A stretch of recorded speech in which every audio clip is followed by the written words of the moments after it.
Hey everyone! So let's say you're building a 3D model and it needs to be the right size. Whether it's for a composite scene or a 3D print that has to fit precisely, you'll need to take some measurements. So instead of measuring it up against the grid squares, select your model and make sure you're in edit mode. Click on the Mesh Edit Mode button. Here you'll find different options for measuring different parts of your model. The choices you'll be given are to measure the edge length, edge angle, face area, and face angles.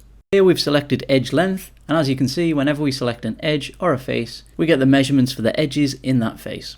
Next, we'll select face angle, and this will show us the internal angles of the corners of a selected face. We'll now move on to face area, which displays the total surface area of the selected face. And finally, I'll demonstrate edge angles.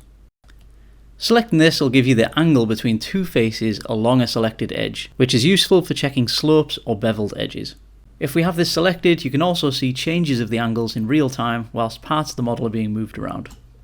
Thanks for watching. If you found this helpful, please like, share and subscribe.